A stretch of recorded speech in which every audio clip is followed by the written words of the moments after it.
we can go now with Michael to plan, create, and publish to see this kind of meta level course about how to prepare an online course at Hop. Yeah, maybe the biggest difference is here also about the numbers. So, so this course is really about small numbers. I think at the moment they are kind of, with you, including you, they're kind of 33 or 34 people enrolled. Yeah. So this is how it looks like.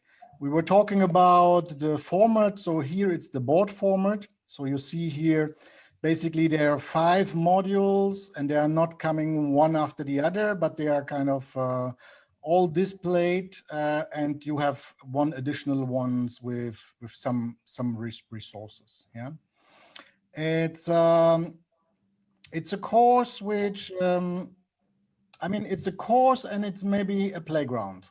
Yeah, it's maybe both. Yeah, so this is the kind of so course. There is really also a flow. So the idea is from the first idea, planning the course, creating, designing it, writing storyboards, until building your course into the Hop platform and creating multimedia content, until you hit the button publish. So that's kind of the final aim. And a little bit kind of a few ideas. So what's happening afterwards, maybe promotion or so summarizing some things, etc. So this is the idea. So it could work as a course, which you flow from A to Z, where you kind of lead people through a flow.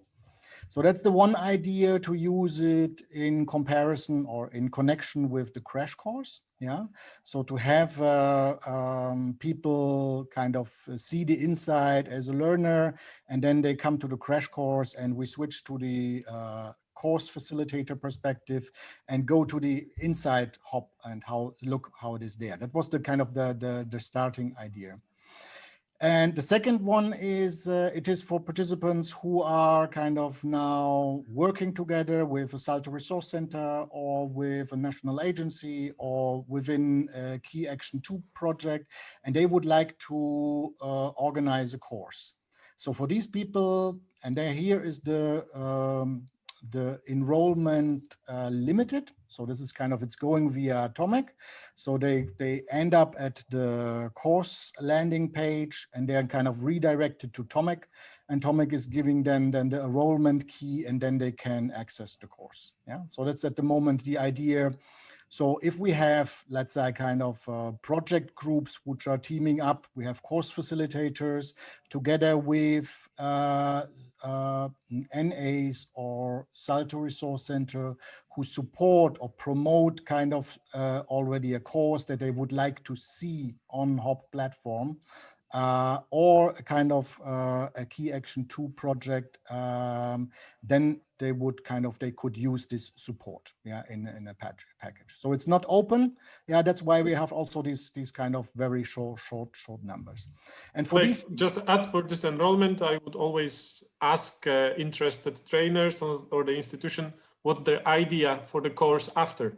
So how they are going to use the learning here into a real Hop course afterwards. So this allows also to have me the information, what are the plans. So this and in that respect, also the content is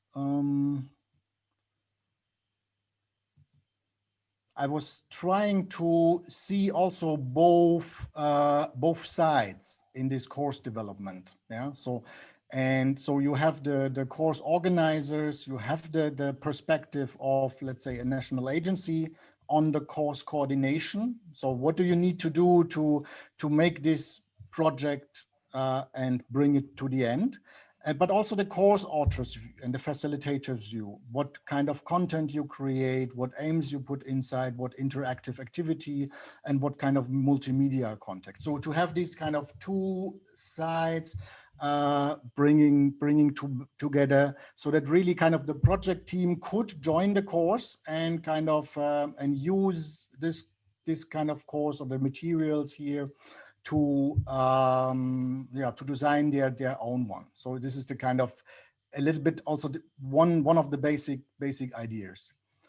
At the same time, the reality is if you have such small numbers, you don't have a lot of kind of interactivity. There is not at the same time, not so many people online who could, I don't know, answer a forum post when you post something. So this is kind of a little bit the downside of it. However, there are a lot of materials here also, which is kind of for you just to take away. This is kind of from, I don't know, communication guidelines or checklists or kind of templates, which can be used for the landing page.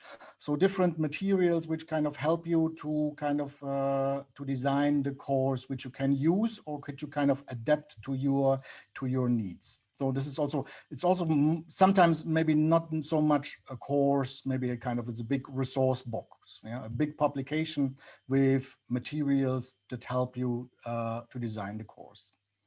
The purpose, it's kind of, it's a lot of giving introduction into functionalities. And I think I can relate to what you said, is kind of, oh, there are so many things and you would like to include all. So there are a lot of things. So I think I also included the glossary and later the portfolio. And if I would have another idea for the wiki, I would have also put a wiki there.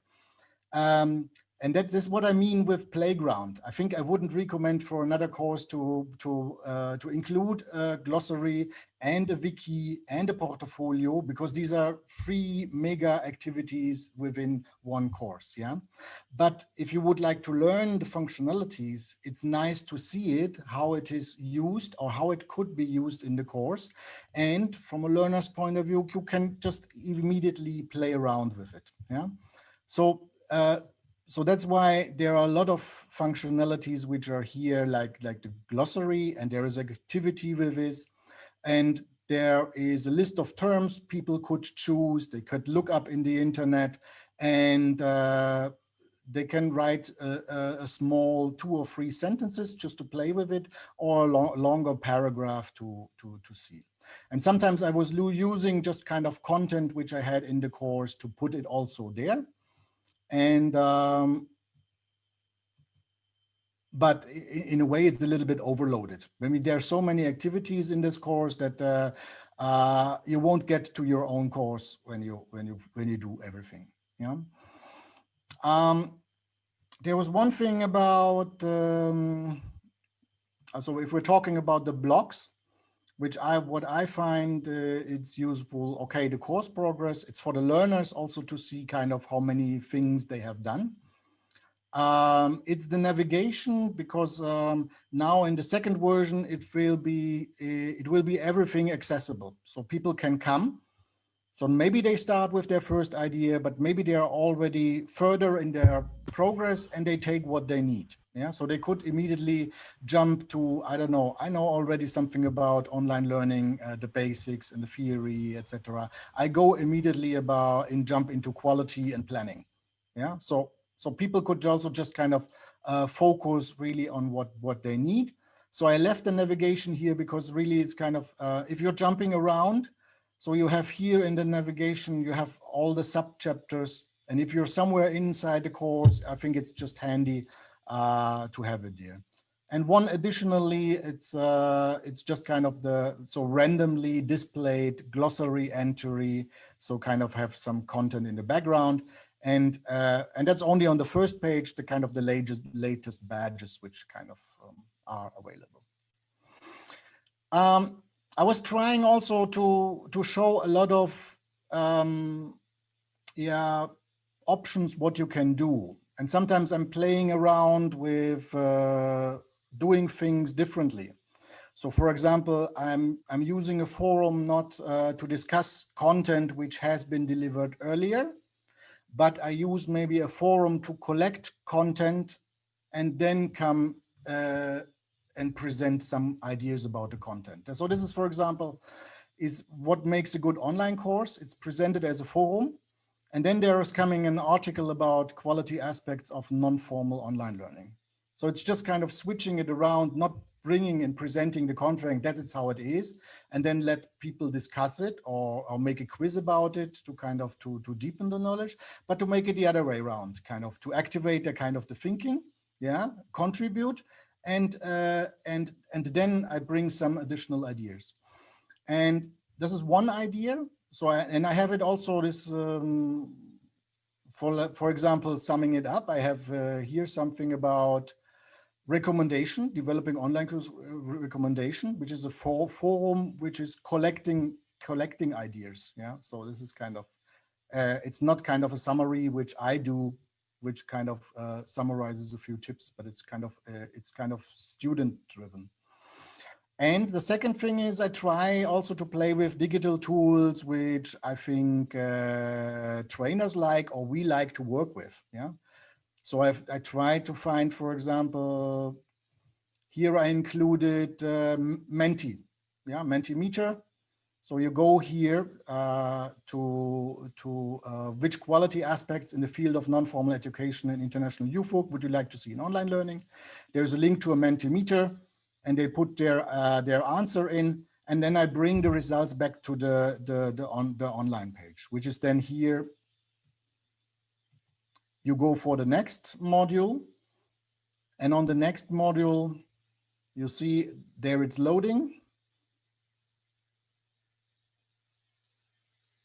And you see the results of the whole learning group there. Yeah, so this is the kind of, so this is a little bit playing around with digital tools. I think also people know, and I'm trying to find ways how to integrate them into the course.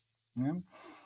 So this is maybe one idea, and I think there's one whole chapter about creating engaging multimedia content, and which is really like, if you see it's about text, it's about kind of icons, it's about working with white space, it's about how to create images, it's about what kind of videos you can embed, and a lot about kind of the digital tools, how to include Padlet, Quizlet, Glogster, Pinterest, or something which you could also just kind of display as a part of your course. Yeah.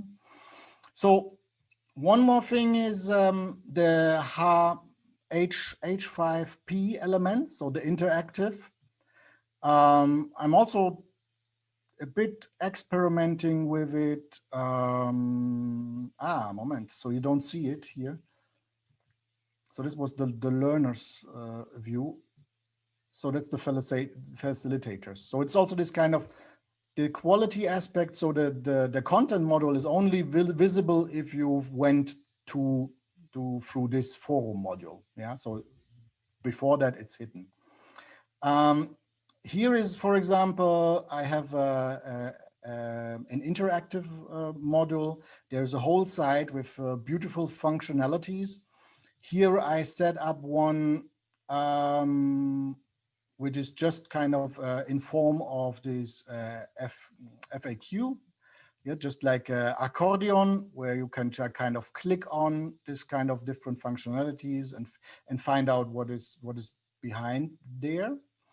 But at the same time, I wasn't very happy with it, because in the course flow, you have it just kind of, you have content, and then you have an interactive model, and then you have more content. And I would like to have these models inside the content, for example, or inside the book. And I would like to do it. And I found a workaround here, because here, this one is hidden, but you can embed it in any kind of page or book where you would like to have it. So in a way, this is about the administrator settings explained. So this is a kind of the content is how to get there, where to find it with screenshots. And then there is a short overview, and here is embedded the H5P module within the content which I'm working with. Yeah. And I think in that way, I can imagine a lot of ideas where you don't have, now I present the content and then there's the interactive activity, but I can present maybe part of the content ask 2 questions, do something interactive, present a little bit more content, make a quiz there, and make still a little bit content to round it up. So I think it's more like an idea to how to integrate this this more seamlessly, like kind of, and maybe also see how it is with engagement. Maybe one last thing, I have here also a playground or testing area, which is more like for me, which is a place where for me, is also design is important. How does a page look like? So here I have my HTML codes. Yeah. So basically, if I would like to display, for example, here is a Moodle activity. When I explain it, it looks from the layout like this. If I have introduce a practical activities, it's with colors like this. If I give reflections, questions, it's gonna be like this. If it's a quote, I do something like this. Then I have the icons which I'm using. So I'm kind of, before I prepare content, I think of a few icons which kind of symbolize certain elements of the course. So and I look these icons up from Font Awesome, and I get them here. So I had them in one place. And I look at the course colors, the branding colors, which are the colors which I have to refer for when I was doing. So now I have this everything here. And I just show you the kind of the back end. So here I have it how it looks like, and I open and I switch to, and if I want to have now, for example, the quote, so I go down here to the quote. So now this is the table which I have to export. I copy paste it in the page where I would like to have it. And I tweak maybe still a little bit around if I would like to have it differently. But this is the kind of preparation work which we do to have, I don't know, some kind of, yeah, certain layout elements, because I work very much with WordPress, and I think it's nice in WordPress that you have, I don't know, different boxes for content. You can have tips, you can display this tips there, you can display, I don't know, testimonials there, or you can give kind of quotes, kind of a bigger kind of appearance, and that's kind of the ideas. So that's more or less what I wanted to show you, and I'm open for questions. Yeah, I have a question. The tables you were showing, are you like making the HTML code from scratch, or you take like a kind of template HTML code, paste it, and then change the color code, for example? So this I did, I created a table. I mean, the safe way is to create a table in Moodle. And then I copied it and I looked up the HTML code, how it looks like, and how to tweak, for example, font size, the lines in between, or how to add the colors. So I looked it up and Googled it in internet, how the HTML code looks like for these different things. And I put it in this piece of code. And then I tested it a little bit how it works, yeah, and then I'm just copying it. Yeah. So this was how. Just not to scare the colleagues, as I understand, you use the visual editor to prepare, but then you were playing a bit with the HTML outcome of it. This is the kind of you're just making it with the normal, creating a table there, and then I switching to HTML and look what the code looks like.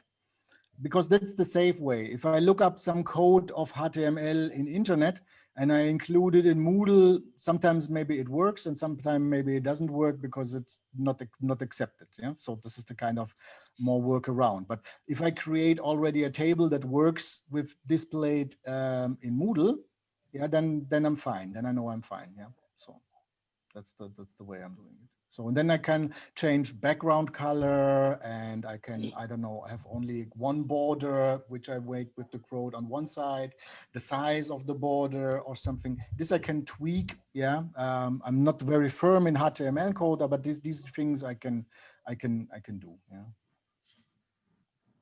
Thanks. Yeah, an Dragan? additional question related to embedding again. So I've been trying with the same workaround for the H5P content to embed it into pages, for example. I think it's a very good solution. What I've encountered though is that even though you embed the content in, for example, page or a book, you still have to have the HP5 activity, the interactive contents, visible to the learners. No, you can hide it. Because when I hide it, then it doesn't appear to the learner. That was not on Hop, on a different platform. That was the challenge that I faced. And then it is confusing for the learner if it's included in another, but then it's again available as an interactive content. Also, I can show you, here you can hide it. And it took me ages where to find it, to hide it. This is the kind of, so here it needs to appear hidden otherwise. So in that sense, the kind of this won't be visible. I mean, here it is, yeah, hidden from students, and it appears there, yeah. So what I'm doing I'm setting it up here, and here is I don't know. You have to click on the HPM that you allow to embed to get the embedded code. So it's here. I get myself the code. So it's an iframe code, and I use this option because here I have more control about, I could already define a little bit the size. So when I know it's very long, so I know that maybe I have to go here for 700 to go a little bit, but I won't just destroy it that it's too wide. So maybe I make it a little bit bit more like this. So usually also for video, I take 640 to almost 400, but this is a little bit longer one, so I want not to scroll it, so I don't want to have it fully displayed, so I go there. And so you can take this, copy this iframe content and embed it then into a page or a book or into a forum or something. Yeah, so this is the idea behind. And if I put this afterwards, it needs to be there, because basically there I do the editing, yeah, and then it will be embedded there. But at this one I hide, so it's not visible for the students. Kostas? Yeah, Michael, very quick question, because I'm realizing more and more that knowing a little bit about HTML can help us big time. But for an HTML idiot, how easy is it to get the basics? The basics? Yeah, to be able to tweak a little bit the code. Basic of HTML? I mean, you'd have to have 50 more years. But don't worry, you don't need to really be aware. I show you. I just show you a little bit, but very short. We don't want to scare people away. But because I don't, knowing the basics is difficult to say. So if I have something like this, and some things are pretty clear on the code, so you can change them, and that's fine. But then you saw there's some amazing things you can do, and that needs a little bit more of, I don't know, knowing. For example, this kind of, you need to know there's kind of, there's iframe, usually these are the embedded things. Yeah, so this is the kind of very famous. So here it begins, and you need the slash, and so it ends. So this is the kind of what opened is glued. Then you have height and width, and there you can already kind of, that's easy to change. So that's quite easy. So tables, now it's getting a little bit more. So you need here, for example, okay, the margin. Yeah, so this is the kind of, so that the text is not touching the border. Yeah, so you need to kind of define this, and then what I'm doing is that I'm Googling on a HTML site margin. And then there is a description how this code works. Yeah, so for example, if you write it margin 15, it means that it has 15 pixel up, down, left, and right. Yeah. Then I design the border. Border left width is 5 pixels. So it's kind of it's this one. Yeah. So you can put in there 10. It's getting bigger. Yeah. So this is kind of, yeah. If I leave out left in a border width, I have borders. Yeah, borders around. So I never learned HTML properly. Yeah, so it's difficult for me to say kind of what do you need to learn the basics. I'm more like Lego bricks. It's for me. Yeah, it's kind of you're putting Lego bricks together, and you see kind of what you can do with an 8-point brick and what can you do with a 4 2-point brick. Yeah. And looking how the code, it's then also background color. So background color, you need a color code. Yeah. So, and width is the whole width. So you're looking up these terms and then trying to tweak a little bit around it. Yeah. And I mean, that's okay, very 5 years. much this kind of, and yeah, and maybe we are here together. Yeah. It is kind of, if you need help, you call me. My experience with it is also that it can be playful because you're, like with bricks, exactly, you're changing, but then can be also painful because then you want to do something simple and then it takes an hour to really find what's the solution. But also sometimes it requires effort. So there is such a satisfaction in the end if you have this margin line in the color you really wanted in the end. And then exactly you're using just copy pasting all around your course. So once done, and then you're reusing the same. Yeah, exactly. Thanks, Jan, for this page. This is exactly what I'm using to kind of, because every kind of element of HTML is there described in different versions, and you can even try it out and play a little bit on their page with. Yeah, perfect.